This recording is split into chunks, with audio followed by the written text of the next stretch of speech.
Well, good afternoon, everyone. Welcome. Thank you for joining us. It is right at the top of the hour. As we get people filtering into the room, want to invite you to jump into the chat. Tell us who you are and where you are viewing from today, and we will be underway in just about a minute.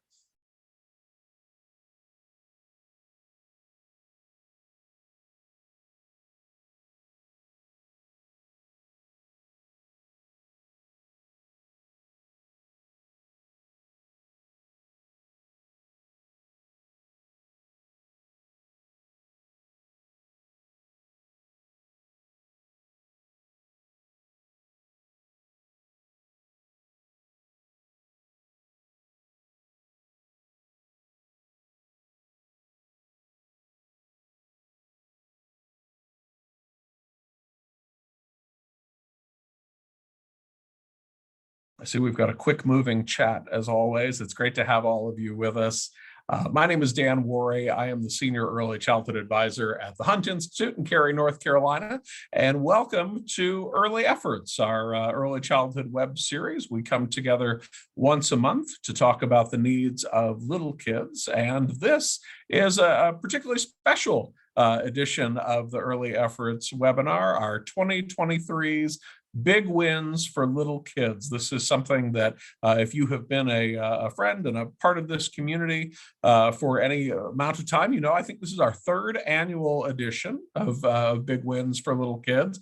And it is kind of a jumbo-sized webinar. We are going to be here for the next 2 hours in sort of a little different format than usual. Typically, you know, we have 2 or 3 panelists that have a conversation over the course of the hour, but there are so many fantastic things that have happened in public policy over the past 12 months. We are going to break this session into 2 chunks. So during the first hour, we will have a traditional webinar, kind of a view-only opportunity, the way you are used to. And we have representatives from 6 states that will be talking to us about big wins across 3 different categories: childcare, healthcare, and family economic stability over the next hour. Because we have a kind of a jumbo-sized panel, the first hour will be a little bit more presentation style than usual.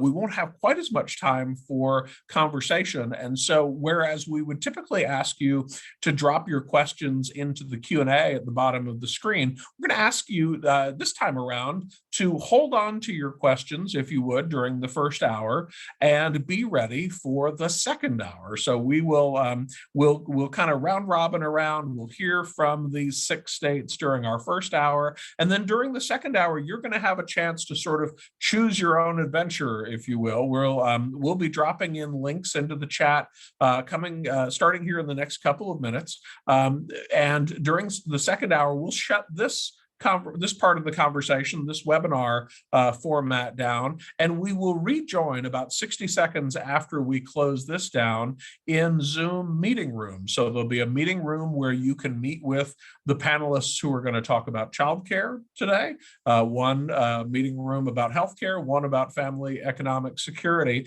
and you will have an opportunity during that second hour to actually participate on camera, should you so desire, and enter into the conversation directly in a little bit more participatory way than we typically do with only written questions. So an exciting opportunity to hear about good things happening for kids all across the country, and a great opportunity for you to get involved directly during the second hour. So again, in just a couple of minutes, I will start dropping those second hour meeting links into the chat. Would ask if you go ahead and try to copy the link to the room that you will want to join during the second hour, because you'll need that when we shut down. You'll need the link ready to go so that you can enter those rooms. Know that those rooms are not yet open.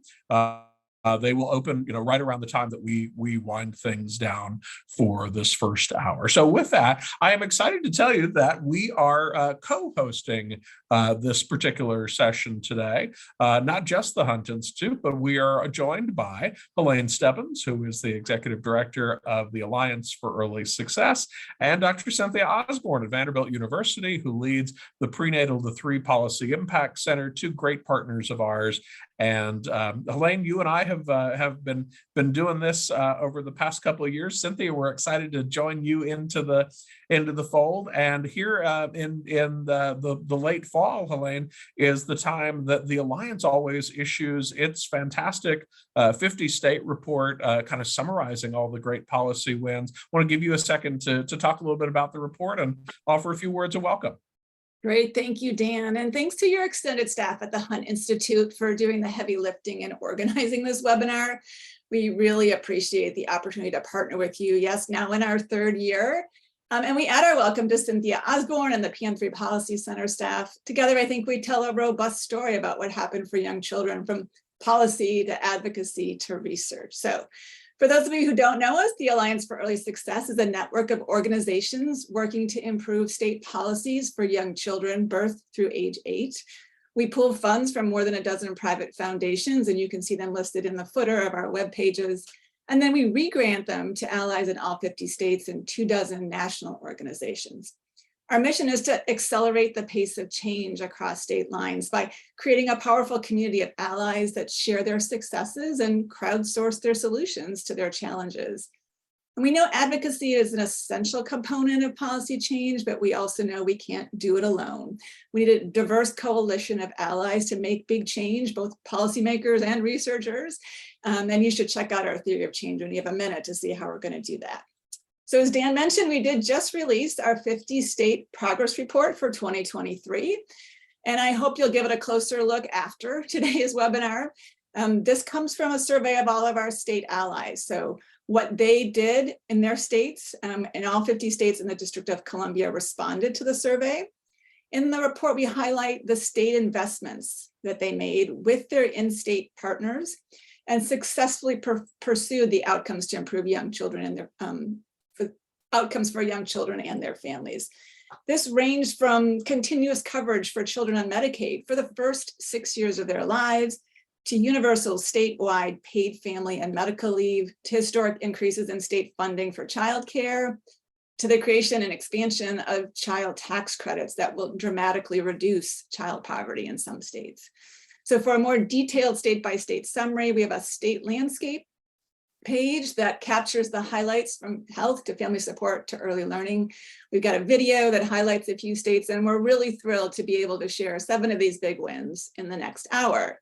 And with that, I'm going to pass it over to Cynthia. I know that the center recently published its prenatal to 3 policy roadmap, and I want to give you a chance to offer a few words of welcome and tell us a little bit more about this great resource. Well, thank you, Helene, and thank you, Dan. I'm so glad to be included in this important wrap-up of really celebrating. There's so many great wins across the country, all in the name of supporting our littlest ones and their parents. So I'm Cynthia Osborne. I do direct the Prenatal to 3 Policy Impact Center, which is at Vanderbilt University. And our whole purpose is to be a research for the field to help inform what the evidence says about what the most effective policies and strategies are that states can implement that help all children thrive from the start. And we, through comprehensive reviews of dozens of policies, have identified 12 that have a very strong evidence base. And we include that information in our annual roadmap.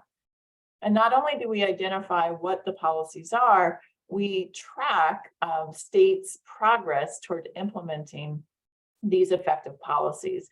And so in the roadmap, you can see a summary of where your state and each state stands with regard to implementing these evidence-based policies. And they include a combination of broad-based economic and family supports like Medicaid and paid family leave and earned income tax credits and minimum wages that are at least $10 an hour, as well as more targeted interventions like child care subsidies and home visiting, early Head Start. And this year, for the first time, we added community-based doulas to the roadmap. And there's so much effort going on across the country with regard to using Medicaid to reimburse doulas. And we saw both Minnesota and Nevada substantially increase their reimbursement rates. And now we're really learning from states of how they turn that state action into actually serving families through that. But there were some really big wins this year. Both South Dakota and North Carolina expanded Medicaid for the first time. We saw Rhode Island extend its paid family leave program to 6 weeks. Oregon implemented its paid family leave program in September. Maine and Minnesota both enacted policies. They'll implement theirs in 2026. Colorado starts just January 1st. There are 4 states that passed the $10 minimum wage mark, and Montana is going to join all of them on January 1st. Hawaii and Michigan both expanded their earned income tax credits so that they're really at a level that families will really feel those benefits. Montana will start its this coming tax year. And there were big wins in all the strategies as well, from child care subsidies to group prenatal care and so forth. And so we are excited for watching all the great efforts that are going on and supporting states in any way that we can. So Dan, I'm going to turn it back over to you to keep us going here. Great, Cynthia, thank you. And you raised a really important point as well. I think we are spotlighting, as Helene and Cynthia have mentioned, 7 big wins that are spread across 6 states during this hour, but it's really only the tip of the iceberg, right? There were tremendous wins for kids and families and for early childhood service providers all across the country, which is why you definitely want to avail yourself, not only of the updated roadmap from the Prenatal to 3 Policy Impact Center, but the Alliance's 50-state report will help to illuminate so many other wins. So please don't feel left out if your state's win was not highlighted here. We celebrate all of the wins that have happened for kids, but this hour we're going to spotlight a couple in particular. And again, we're going to do it in 3 different categories. So we'll start today. I'm going to introduce 3 different states that have had some child care wins. After that, Cynthia will talk about health wins with a couple of states, and Helene will wrap up the hour talking about family economic security. So with that, why don't we jump into the childcare section of our program, and I'm going to invite our panelists from Vermont to go ahead and turn on their cameras while I remind you that the Early Efforts webinar is always closed captioned. And so if that is something that you would find helpful, please know that you can find the closed captioning controls down on the Zoom toolbar at the bottom of your screen. So with that, let's jump into childcare and talk about some of the exciting things that have happened for kids in the nation. Certainly, starting with Vermont, where really transformative legislation was passed. Morgan, Representative Brumstead, I think New Mexico has received a huge amount of attention in part for their constitutional amendment and funding. But boy, Vermont has come on very strong, and arguably on a per capita basis done every bit as much, if not gone a little bit farther. So we're excited to hear about what has happened for childcare in Vermont. And I'm not sure, Morgan or Representative Brumstead, who's going first. Morgan Crossman is the Executive Director of Building Bright Futures. Representative Jessica Brumstead is a member of the Vermont House of Representatives, both very much involved in this conversation. So I'll turn it over to the 2 of you to talk a little bit about what happened in Vermont this year. Thank you so much, Dan. And it's wonderful to be here with this incredible panel. My name is Dr. Morgan Crossman, and as Dan mentioned, I'm the Executive Director of Building Bright Futures, which is Vermont's Early Childhood State Advisory Council. And we serve as the primary advisor to Vermont's governor and the legislature on the well-being of children and families prenatal to age 8. And a key role that we have is elevating family and community voice to support data-driven decision-making and accountability in the early childhood arena. So I am honored to be with you today speaking about Vermont's big wins for little kids alongside my colleague, Representative Jessica Brumstead. Thank you, Morgan, and thank you, Dan. Thank you to Hunt Institute and the Alliance for Early Success and Prenatal to 3 Policy Impact Center. I'm so pleased to be here with you today and able to spend a little time talking about Vermont's big wins for our little kids. But first, just a quick thing about me. So this is my 4th term in the Vermont legislature, I came in with childcare in mind. I have 4 children and 8 grandchildren, so definitely was thinking about kids from the very beginning. And I'm the vice chair of the House Committee on Human Services that has championed this law. I also have a legislative seat on the Early Childhood State Advisory Council that is part of the Building Bright Futures with Dr. Crossman. So in 2023, Vermont passed historic legislation prioritizing an additional $125 million annually in the childcare sector through a small dedicated payroll tax. Our goals for this legislation have always been, first, to increase access to and quality of childcare, after school, and summer programs statewide for thousands of Vermont families. About 7,500 more families will have access to childcare. And second, affordability for families, expanding eligibility through our childcare financial assistance payments program, which is income eligible. Right now, we're at 350% of the federal poverty level, but we will be at 575% of the federal poverty level by October of 2024. Plus, there's no copays or wait lists for families who make less than 175% of the federal poverty level.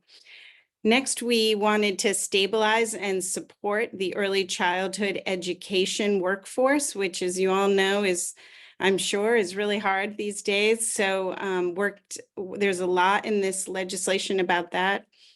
Fourth, to provide financial stability for childcare programs by increasing reimbursement rates by 35%, which is halfway to our goal that no Vermont family should pay more than 10% of their income in childcare expenses. Also important to better support and resource our family childcare homes, which are the backbone in our very rural areas throughout the state. Beyond childcare, this comprehensive law also prioritizes work to expand how Vermont could provide equitable, expanded access to universal pre-kindergarten education in a mixed delivery system, providing resources to expand after school and out of school time care, which many families struggle with being able to work a full day. Finally, what I'm most excited about is that we proved our commitment to data-driven decision-making by including monitoring and accountability within this law. We strategically named Building Bright Futures, Dr. Crossman, as the entity responsible for monitoring and accountability by defining benchmarks and measures of success and developing strong mechanisms to capture and centralize the data. This work will examine the impact of our investments on children, families, educators, and the system, and can serve as a model for monitoring and accountability for leaders in other states looking to make similar policy changes and investments. We're really wanting to be able to help teach the whole field a bit about our struggles and our opportunities so that everyone can benefit from that. And it's important to note here that Dr. Crossman and the Building Bright Futures team helped to make this work possible by working together with our legislative committees to write this law. We were very excited to have created these opportunities for Vermont and to share metrics and lessons learned with all of you over time. I'm pleased now to ask Dr. Crossman to share a bit more about this important work. Thank you, Jessica. I'm really proud of the role that Building Bright Futures can play in Vermont as a respected data-driven advisor. And I want to just quickly call attention to where we are now as a state. What's happened over the last 6 months since we've started implementation. And one of the most important things to note is that there was a strong immediate shift by our administration from a governor's veto to immediate strategic planning, the timely and concise communications and implementation. We've seen already home and center-based programs receiving funding from Act 76 to expand capacity, to upgrade facilities, and increase compensation and support for their staff. And the goal of that first wave of funding is really thinking about how we improve quality of programs and help them prepare for the expansion and build their capacity for families that are going to come into the system in the next few years. So we've already started to see registered homes talking about becoming licensed, and we've seen programs actively looking to hire additional staff, to open new classrooms, and to open new programs. We've also seen some really incredible support from our administration through the Child Development Division under the new leadership of our Deputy Commissioner, Janet McLaughlin, where we're seeing simplified applications and procedures for all of our programs and providers to access that funding to support the stabilization and workforce initiatives. We are also working towards transparency and communication and a public-private partnership to support webinars and dissemination of information, as well as technical assistance. There are several reports that are in progress or underway that are going to be arriving during this year's legislative session. And another key piece is that we've worked really hard to align everything in Act 76 with our federal preschool development grant funds, which are really there to provide that kind of building of the system in the early childhood arena. So over the last 6 months, in terms of Building Bright Futures role, we've executed a range of stakeholder engagement opportunities to compile feedback on the most important process and outcome measures to monitor this legislation annually and to impact the change that we're creating for kids and families across our early childhood system. And we're really focused as a state on continuous quality improvement. What's working? What's not? How are we talking through the challenges and successes of this implementation along the way? And for the sake of time, I'm going to wait and talk a little bit more during our breakout discussions about what was most important about how this law was passed and what's coming next. Dr. Crossman, Representative Brevstead, thank you so much. And how exciting for the children and families of Vermont, and for the child care industry as well, which I know will be mightily stabilized through all of your efforts. It's exciting. If you have questions related to Vermont's child care bill, ask that you hold on to them for right now. We're going to open that conversation up in the second hour. But for now, we're going to jump on to our next state, and I want to invite Rena Gratz from the Pritchard Committee to come on camera. There she is, and to join us to talk a little bit about an innovation that Kentucky has launched this year that, frankly, I'm surprised states hadn't latched onto prior to this, but suspect that many will going forward. Rena, tell us a little bit about this innovation in Kentucky. Thank you, Dan, and I'm very pleased to be here this afternoon on behalf of all my amazing colleagues in Kentucky's early childhood advocacy ecosystem. So yes, I call it the most brilliant no-brainer around. It really is childcare for childcare workers, and it's a strategy to support the workforce behind the workforce. And at least that's how we definitely touted it. And because of that, there was virtually no opposition to this policy. In October of 2022, we enacted what we called categorical eligibility for childcare workers and staff members in licensed and certified early childhood settings to be eligible to receive childcare benefits through CCAP. We later called this the Protected Population Clause, and now we've landed on income exclusion, which in my opinion is the most accurate description or label for this strategy.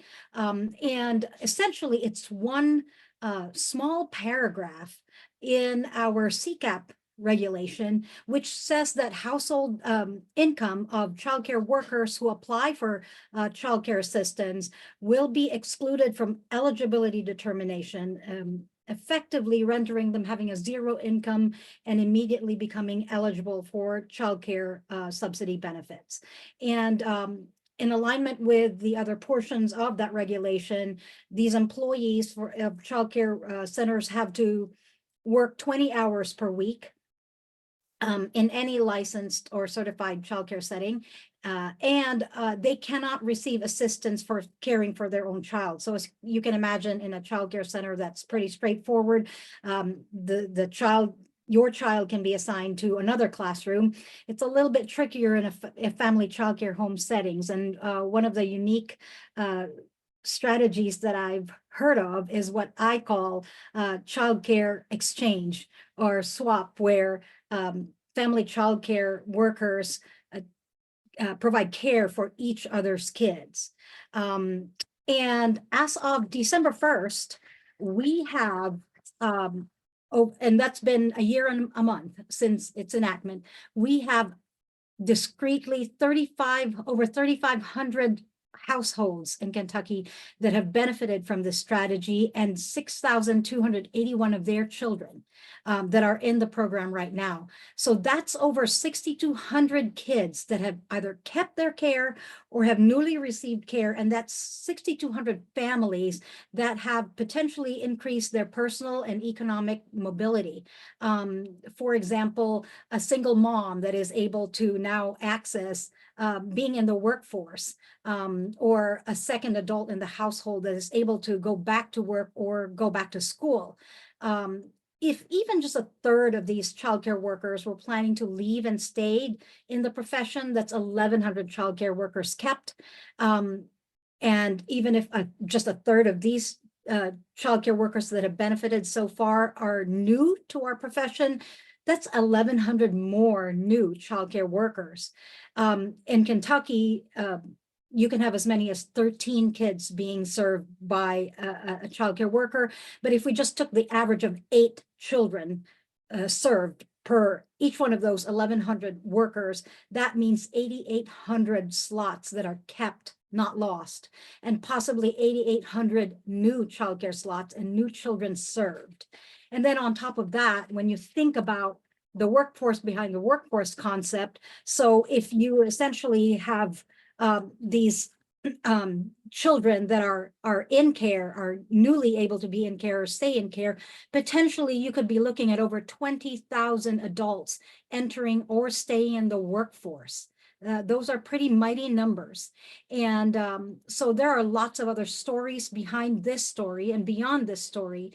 For example, out of the 2,000 childcare programs in Kentucky currently, over 51% are already using these benefits for their employees. They also describe, the childcare owners and providers also describe that this policy has really made it easier for them to be to come back to being fully staffed. And some of them have reported that this is the first time they are fully staffed since before the pandemic. And also, some childcare owners and workers reported that they have begun accepting CCAP eligible children when they didn't in the past, because the process of going through this application for their own employees has made them realize, yes, I need to go ahead and extend these the services to other CCAP eligible families. And finally, one of the things that was probably the genesis of this idea was Dr. Sarah Vanover, who was sort of the architect of this strategy, said that she was really thinking about all the childcare owners who were already currently providing some kind of even partial benefit for childcare for their own employees, and with taking this on as a state, those recouped income dollars could be put towards other needs of childcare settings, but also possibly providing more benefits like paid time off or health insurance to their childcare employees. And the Alliance's policy roadmap update shares with us that Oklahoma, Maine, Arizona, Washington State, and Rhode Island have already made staff in licensed early care settings eligible for childcare subsidies. And this year, Iowa as well piloted a program to do the same, to allow childcare workers to apply for childcare subsidy. Also, the Center for the Study on Childcare Employment out of UC Berkeley has estimated that over 200,000 childcare workers could potentially benefit from a policy like this being enacted in all 50 states. So there's great potential here. And so we're excited. Many states have reached out asking how they can make this happen in their state. And of course, this is going to be a legislative priority for Kentucky as we move into our 2024 legislative session come January for permanent funding. So I will stop there, Dan, and I will give it back to you. Rena, thank you, and congratulations to Kentucky. This really is, again, it's a simple strategy, but it really ticks off so many. It helps with the workforce challenge in early childhood, helping to bring more qualified adults into classrooms. Helps with compensation of those adults. It's not a raise exactly, but as any parent who has paid themselves for childcare knows. Having that childcare subsidized for your own children is a huge benefit directly into the pockets of those providers. So again, congratulations, Rita. We look forward to talking a little bit more about this strategy during the chat in the second hour. So with that, we've got one more childcare story. I'm going to invite Kim Coffrin to turn on her camera, and we've got today 2 stories from Texas. I've mentioned that we have 7 stories total from 6 states. Everything's bigger in Texas, they say. So we got 2 great wins to highlight from there. Kim, tell us a little bit about what's happening in Texas. Well, thanks, Dan. It's good to be with you all today, and thanks for allowing us to be here to tell a little bit of our story on the child care side of things. So for years in Texas, we have been exploring alternative ways to provide child care providers funding without straight up asking for budget allocation, since historically that's been a non-starter for us. So just over a year ago, as we were approaching the 88th legislative session, we knew 3 things were true. First, we knew that there was a $33 billion surplus for the state. We knew, secondly, that our governor and lieutenant governor were really focused on using some of that surplus for property tax relief. And third, we had champions both in the Texas Senate and the Texas House that were eager to do something for childcare. And so with that, when all those 3 stars aligned, Senate Bill 1145 that was developed to give property tax relief to child care providers across the state. Before I continue on that story, just to note, we did ask for an appropriations ask of $2.9 billion with that $33 billion surplus. It didn't get in the final budget, but we had some good conversations, built some relationships, and we'll continue to ask for money as we move on for future years. Okay, so back to property taxes. So Senator West was our champion in the Senate, and as his team developed the bill, we were really trying to do a blanket property tax relief for childcare providers. Property taxes in Texas are high. We don't have a state income tax. Therefore, we get a lot of our state revenue through property taxes. However, as the bill made its way through the process, first starting in the Senate committee and then onto the Senate floor, in order to get bipartisan support and for certain members to say yes to it, the bill needed to be changed. And so 3 main things were changed in the bill that ultimately passed. And one was limiting it to child care providers that have 20% of their enrollment with children in the child care subsidy. The second thing was that instead of it being an automatically adopted across the state, the bill would now authorize cities and counties to give 50 to 100% property tax relief, which would allow for local control. Local control is a big thing here in Texas. And it was going to force us as advocates to have conversations at the local level. And the third thing is that it excluded family home providers. Texas has a homestead exemption act that reduces home property taxes for homeowners already. And so there was concerns that adding them would be double dipping into that savings. So with those things in mind, all the typical steps of passing the bill took place. Testifying in committees, bringing providers to the Capitol, individual meetings with important members, making sure the governor, lieutenant governor, and speaker were all on board. But the one thing that was different was along with passing Senate Bill 1145, we also had to pass SJR 64, which is a Senate joint resolution. We had to amend the Constitution of Texas because we were giving a property tax relief. So not only did we work to support the passage of Senate Bill 1145 and SJR 64, but we also knew that if these 2 bills were passed and the governor signed them, we would now be working on a constitutional amendment ballot initiative to pass what turned out to be Prop 2, or Proposition 2. So we had, so the bills were passed, the governor signed them into law. We had our marching orders full steam ahead early summer. And now bear in mind, none of us had run a constitutional amendment or a ballot campaign before. And so we really leaned in on our friends and our colleagues. We researched voter history on previous constitutional amendments to determine which counties were going to be the hardest sell. We set up a SPAC to make sure we were still in compliance with our 501c3 and our nonprofit status. We set up a website with resources and talking points so stakeholders around the state could write op-eds and talk to their representatives and talk to their communities. We did a 13-city Texas tour the 3 weeks before early voting started, with press conferences in each of those major media markets. We had over 80 media stories in those 3 weeks. We learned how to do targeted social media and texting campaigns. The things we learned this year. So we are happy to report that on November 7th, Texas voters said yes to childcare. We passed Proposition 2 with 65% of the vote.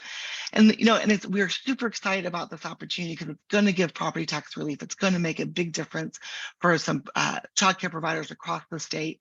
But what's also really exciting about this is that for the first time in Texas history, we voted on childcare. And so now as we think about the future, we think about our next steps, we think about implementation, we know that over 50% of the voters that voted in this last election had voted most recently in a Republican primary. We know that 70% of the voters were 50 years or older. So it just gives us some good data to know that this is a bipartisan issue. Citizens care about this, not just children, families with young children, but all citizens of Texas really care about how we are going to solve the child care issue. We're the first to tell you that this property tax bill is not going to be the silver bullet. It's not going to replace those ARPA funds, but it is getting us a step further into making it an issue that we all care about and hopefully leading to some appropriations down the line. I will save into the implementation and how we're going to get this passed in 254 counties. Come to the child care breakout room and we'll talk more.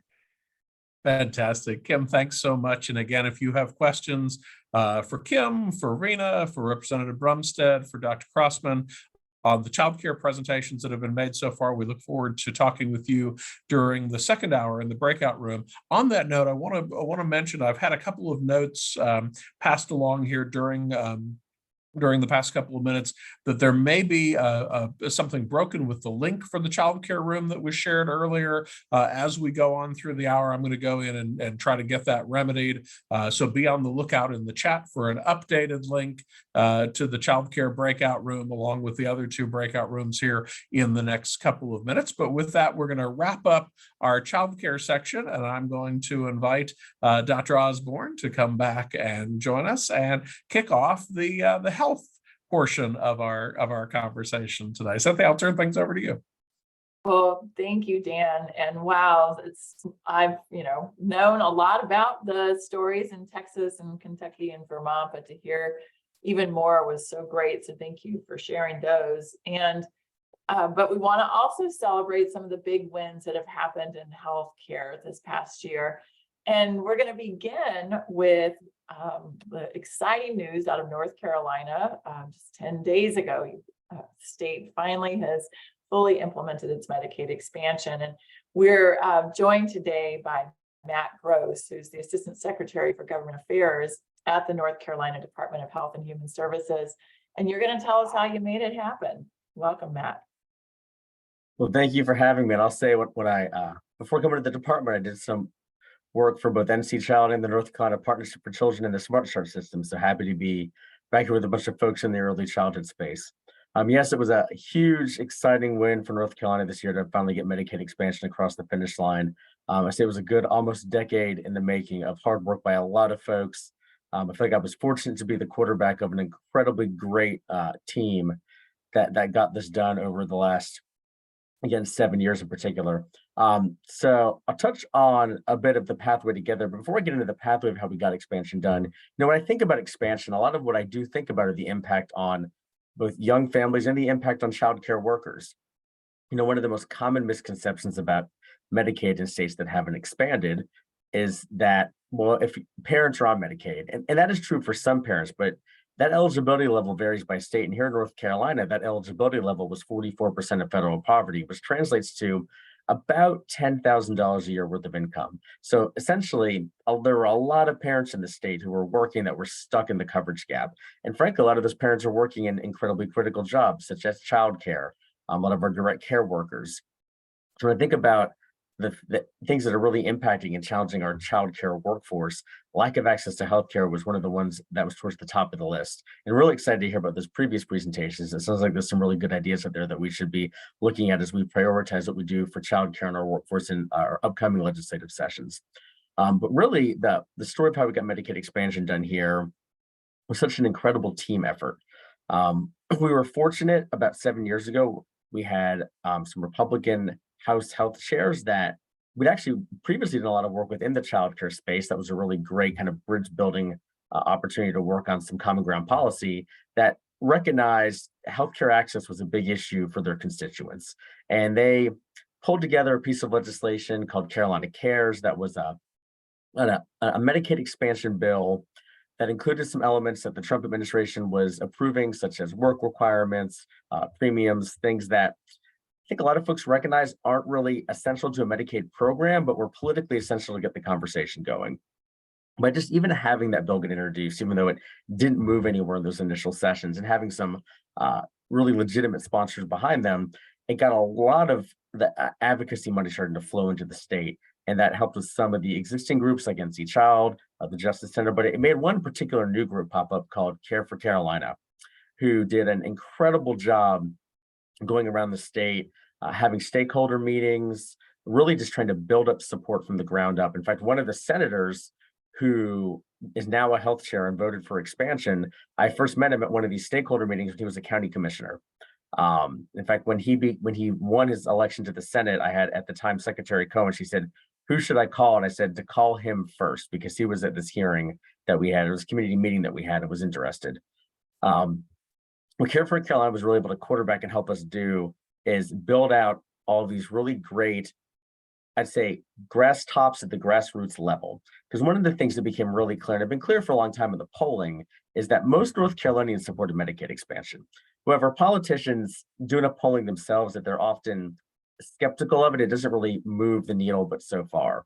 So what we really had the challenge of doing was helping the legislature, which I'll say resides on Jones Street here in Raleigh, helping Jones Street recognize that Main Street was already there. And one of the most important things that happened out of this was Care for Carolina worked with a lot of folks at the local level to pass resolutions from county commissioners that were really deep red Republican counties saying, we want Medicaid expansion, our people need this. And obviously when we had those resolutions and I walked around the legislature with those, it jump-started conversations that no poll ever could do because it showed that elected officials in areas of the state that they thought wouldn't support expansion were willing to stick their neck out because they saw the folks in our districts need this. So that was a big piece of it. Another big piece of how we got to where we did with expansion are some transformations that happened with our Medicaid program. We were a fee-for-service program. One of the things that this legislature did under Republican leadership was pass a law to change it to a managed care program. The weeds of that aren't important. What's important is that change gave the current political leaders more ownership and stake in the Medicaid program. And it gave them a way to get invested in a way to say, well, we've made some changes and now we can consider expansion. The other really important thing is we launched that transition to managed care in the summer of 2021. So this is still when we are managing the COVID pandemic. This is a thing that has not gone smoothly in a number of states. And I would argue our Medicaid team and our Medicaid managed care companies did a fantastic job with the launch, an incredibly smooth launch, which further entrusted the General Assembly that we are ready and prepared to expand Medicaid.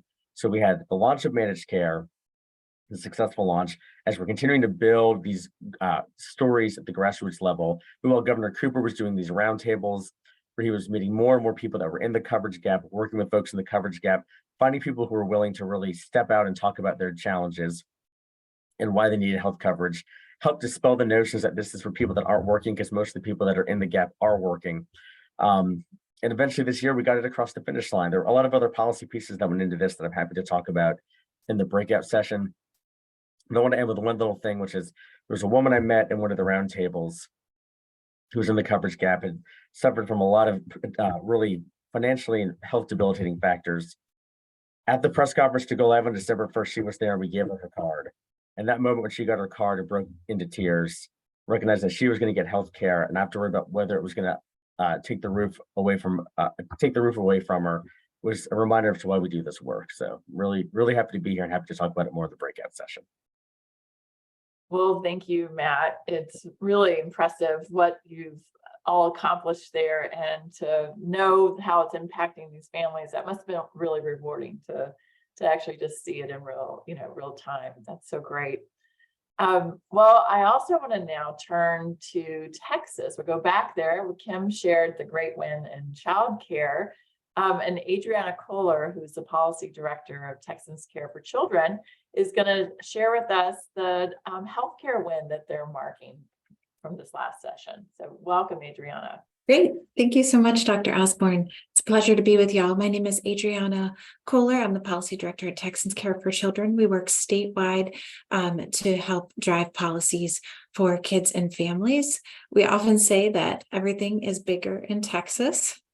We've got a lot of challenges to address and also lots of opportunities. Texas is the size of France and 3 times bigger than the UK. And in fact, 15 states can fit within Texas borders simultaneously. So we got a big state here, over 2 million kids under 6 and 500,000 babies born every year. So I think it's pretty clear to say that a large proportion of our nation and our nation's future is born in Texas. We got to make sure the policies and systems work for kids and families. We know that healthy pregnancies, births, and healthy moms during that critical postpartum year are pivotal for a child's health and brain development. For example, when a mom is suffering from postpartum depression, but she can't get her medications or the treatment she needs, this can harm that parent-child attachment, language development, and even child safety. In Texas, similar to other states, about 1/4 of maternal deaths occur between 43 days and a year postpartum. That's horrifying. These are issues ranging from postpartum depression to overdose to heart issues and blood loss. We know that coverage is the first step. It's necessary, but not sufficient. Coverage is the first step to addressing those challenges. One of the biggest accomplishments of the Texas legislature this session was passing 12 months postpartum health coverage. About half of pregnant women receive their coverage in Medicaid. The state currently cuts off health coverage about 2 months after pregnancy, leaving many moms uninsured at a pivotal time for their health and their baby's health. So after 7 years of advocacy on this effort, the legislature finally passed HB 12 that allows moms to keep coverage for a full year after pregnancy. This means moms can continue seeing their medical providers, get medications, and manage health issues. It will go into effect in March of 2024. That's the implementation date when it will roll out. So how did we get here? I mentioned it was a long advocacy effort about over 7 years. The Maternal Mortality Review Committee, many states have that. We've had one in Texas for a very long time. It has recommended a full year of insurance coverage to prevent these tragic deaths ever since 2016. That was not enough. That was great. It's a committee appointed by the governor and through the agency, but that was not enough. We needed to build a broad coalition that's bipartisan in a very red state. First, we built relationships with business leaders and regional and local chambers of commerce. We had op-eds by chambers of commerce in key media outlets. This helped to a point, but it was not enough. Traditional health stakeholders have always been a part of this. Your hospitals, health plans, pediatricians, doctors, children's advocates. That was key. But what was different in the last 2 to 3 years was that as a children's advocacy organization, we were able to bring in early learning groups. We work closely with early childhood coalitions to build that bipartisan support for a healthy moms, healthy babies agenda. We utilized the Prenatal to 3 Collaborative and all of the key partners to build that bipartisan support. This was an opportunity for early learning stakeholders to get involved without having to be super knowledgeable on Medicaid. Medicaid could be a little complicated and some might be reluctant to get involved. This was a place to start. Second, we had some key political champions. We helped ensure that the House Speaker made postpartum coverage a key priority, and he did not let us down. He kept fighting for that even in the last days of session. In terms of messaging, this is where we may had to be different from how Matt worked on the advocacy. In Texas's political environment, we emphasize postpartum coverage as an extension of Medicaid, not an expansion. That was needed to help reduce confusion about the two different policies and the populations involved. We do co-lead, Texans Care for Children co-leads Medicaid expansion advocacy for the last decade. But to get this passed, to get the votes we needed a super broad coalition, and we needed to make that distinction to avoid confusion. Finally, last but not least, we developed a school readiness dashboard. A big thank you to the PN3 Impact Center in Vanderbilt for their help and research on that. That was a way to package maternal health as a key early childhood indicator, a key early childhood issue for school readiness. And that was a way to make maternal health just one key component of making sure kids are ready for school. What's next? I could talk more in the breakout session. Hope to see you all there. We know that coverage is just the first step, and the next is access to the actual healthcare and healthcare services, and making sure the provider network is robust enough in all areas of Texas so that women can get the services that they need to stay healthy in that postpartum year. And with that, I'll turn it back to Dr. Osborne. Well, Adriana, thank you. And congratulations for the hard work and the win there in Texas. It's my former home state, and so great to see what you are doing for the moms and babies there. Well, I'm going to turn it now to Helene, who is going to share with us the wins from the family and economic security. So thanks, and take it away, Helene. Thank you. And I love the fact that we have this range, right? That we understand that setting a strong foundation for young children, there's a learning component, there's a health component. And now we don't talk about it much, but there's a strong economic component to this, because stable families are probably the bedrock for young children doing well. And I'm excited today to bring two examples to you, one from Minnesota on paid family and medical leave, and one out of Michigan on the earned income tax credit. And with that, I'll invite Representative Richardson to join me on the Zoom screen. And Representative Richardson, thank you for your leadership on this issue. I understand you were the driving force behind what happened in Minnesota. And that it took a long time, right? That was many years in the coming. So please share your story with the group. Thank you, Helene, for the introduction. And yes, we were very excited last legislative session after a 10-year process to finally get paid family medical leave signed into law. And I just want to lift up the fact that that 10-year sort of journey, it took a village, a large coalition, and it was really focused on marrying the data with really impactful stories that got us to this space. When we started last legislative session, Minnesota had in excess of a $17 billion surplus. And about 700 million of that surplus was sort of the seeds for the future paid family medical leave program that will actually start in January of 2026 with both premium payments and also benefits as well. I want to just talk really briefly about some of the data that was the real driving force behind getting this done and across the finish line after so many years. We understand that foundation that Helene was talking about of economic security and how that is really a bedrock for families. And what we knew in Minnesota is that 2/3 of Minnesota moms were taking unpaid leave. And they just didn't have access to paid leave. And the vast majority of those folks were also low income. And there were connections between those who were low income, not having access to leave, which oftentimes meant that they were leaving the workforce, in order to care for themselves and to bond with their little ones.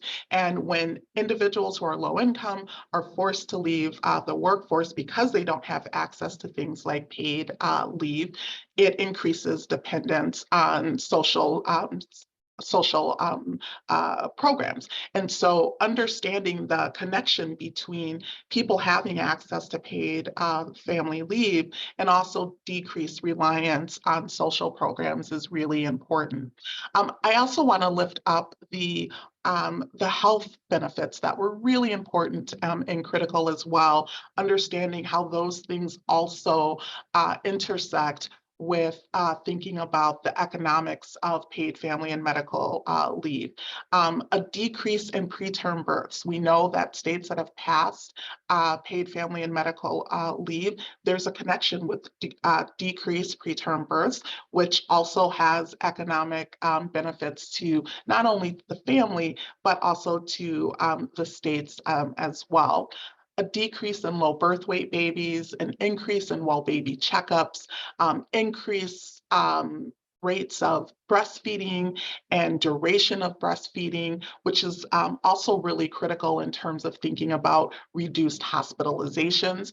We also know that when a little one comes into the world, oftentimes it's 6 weeks before they can be accepted into a child care setting.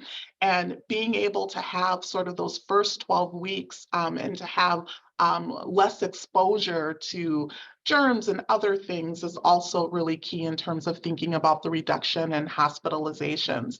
And also thinking about what we've seen in other countries as well in terms of looking at access to paid family and medical leave and increased graduation rates and the ability to have increased parental care and engagement and recognizing the rapid brain development that happens within the first 3 years and first 5 years of life, and how that connection and being able to have that increased parental engagement can be so critical in that time period. So the program as it is set up in Minnesota, it is an insurance program. It provides 12 weeks of leave. It is an earned benefit, which means that families would have to earn a sufficient number of credits in order to be able to take advantage of the benefits payments and the employment protections that come along with that as well. As we think about the program and the wage replacement that it provides, it's partial wage replacement. And we were really intentional when we were setting up the wage replacement. We really wanted to ensure that we were looking at this with an equity lens. And so individuals and families that are making the least amount of money would actually see the highest level of wage replacement. For those families at the lower socioeconomic status, they would see about 90% of their wages replaced. For those families who are in that more middle tier, they would see about 66% of their wages replaced. And for the highest income earners in the state, they would see about 55% of their wages replaced, and that would max out at the levels that have been identified for Social Security contributions. So with that, I will pause and looking forward to hopefully more conversation. Great, thank you, Representative Richardson. I love this story because it's economic justice, it's gender justice, and it's family bonding, right? It's mother-child bonding. So paid leave really hits a lot of those things. So thank you for joining us. And with that, I want to call up Tom Hickson, our last presenter for today. Tom, thanks for your patience and for sharing your story about the Earned Income Tax Credit. Tom is the Vice President for Public Policy and Advocacy at the Michigan Catholic Conference. And so I also appreciate the breadth of advocacy that we have on this webinar. So the Catholic Conference, I know, is also very instrumental in the postpartum extension in Texas. So thank you for your work in Michigan and for the story you're about to share. Oh, Tom, you're on mute, so maybe you could come off mute for us. That would be helpful. Thank you. Appreciate the opportunity to be here. As you mentioned, I'm part of the Michigan Catholic Conference, which is the official public policy voice of the Catholic Church in Michigan. And we're an organization that supports anti-poverty policies, pro-life policies, and both of them together. To us, that means policies that support someone's life, the entire life, from prenatal to death, and policies that help families support themselves and assist them in raising their children through their critical development years is really the crux of what we do. I really applaud Vanderbilt, the Alliance for Success, and the Hunt Institute for placing such a focus here. And I'm here to talk about a recent passage of a massive increase in the state's Earned Income Tax Credit. The Earned Income Tax Credit, otherwise known as the EITC, is a refundable credit that lower income working families can qualify for. As a refundable credit, that means that if the formula for the credit exceeds what somebody owes in taxes, they actually receive cash benefit in addition to eliminating the liability of taxes. I want to talk a little bit about the history and our involvement in this policy, and happy to discuss some of the strategy in greater detail later in the chat. I know we're kind of running against time here.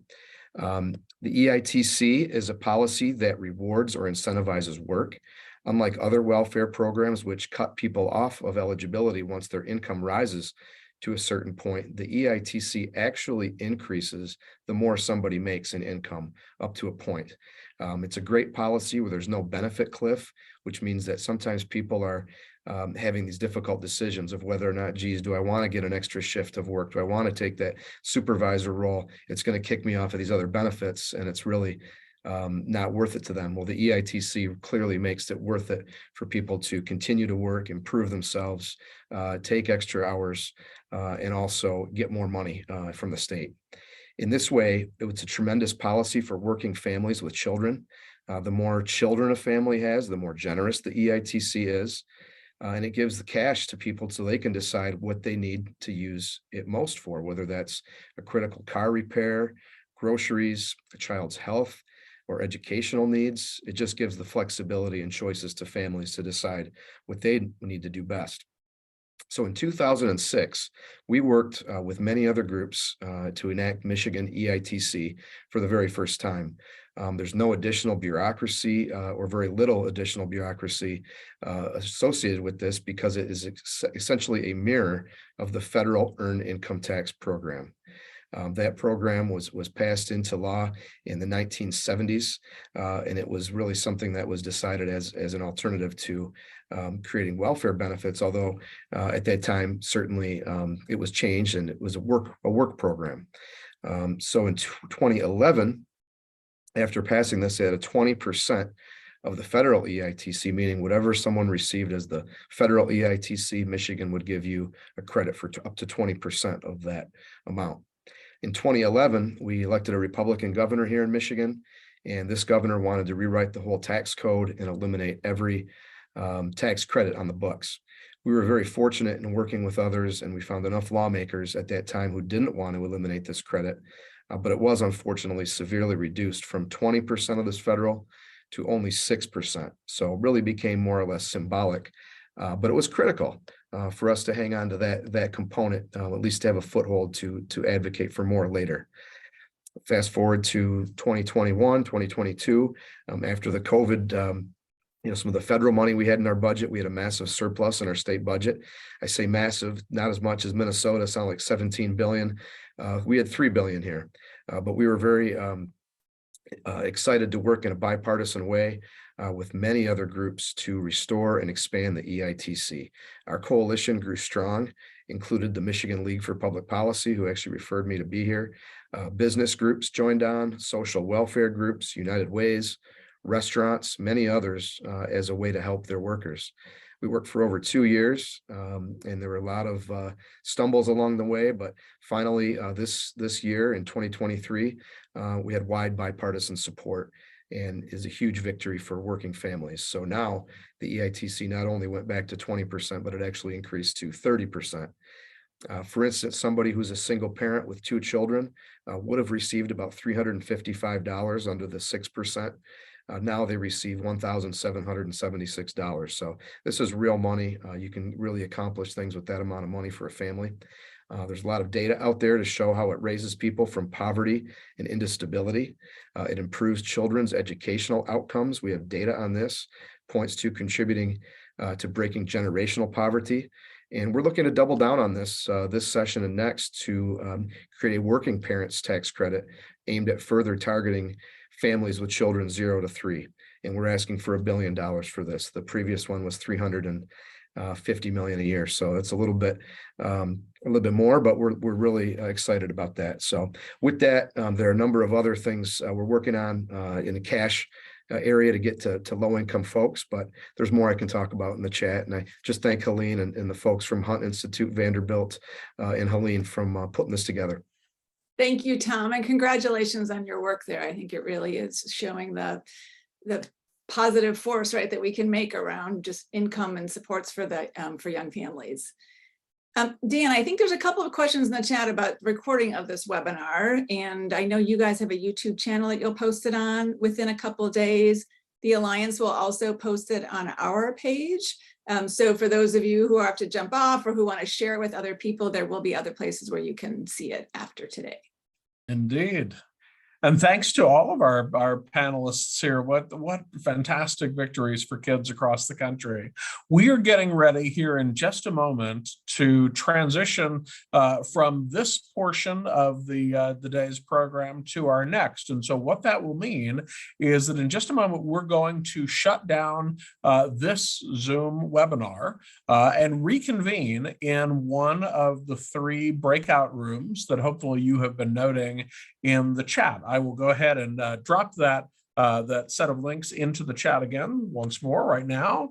And so what you will see as you peek in the chat is 3 different links: a link to a breakout room related to childcare, one related to healthcare, and one related to family economic security. And so you will have the opportunity here in just a moment to enter one of those rooms and if you'd like to participate on camera in conversation with our panelists. So our child care panelists will be in one and so on. Please take a moment. If you are ready, my understanding is that the healthcare and the family economic security breakouts are already open. And so if at this point you would like to jump into one of those rooms, please go ahead and click that link and join those meeting rooms. If you're going to join the child care room, I want to caution that I am hosting that particular link. And so it will take maybe 90 seconds after we log out here for that room to go live. So you're welcome. I'm already getting notice that there are people in the waiting room. You're welcome to go ahead and click on that link. Know that it'll take just a moment. I'm going to need to log out of one account, log back into another, and get that meeting room fired up. So we will wait here for just about 30 seconds. I'm going to drop those links one more time into the chat to make sure you have a chance to grab them. And in about 30 seconds, we're going to shut this room down and we'll continue on to the breakout rooms. So please take a look at those links. Go ahead and open them up. And we will see you on the other side. 15 more seconds. We will wait.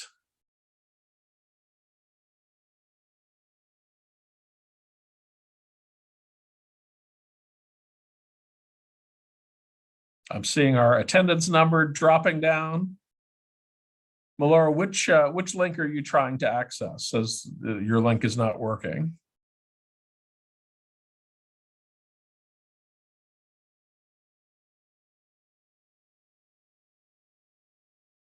Okay, the childcare room is not yet active, so let me jump in there and get it started, and hopefully you'll be able to get there. So hold on to that link. I'm going to go ahead and shut this down, and I will rejoin you all in the childcare room here in just a moment.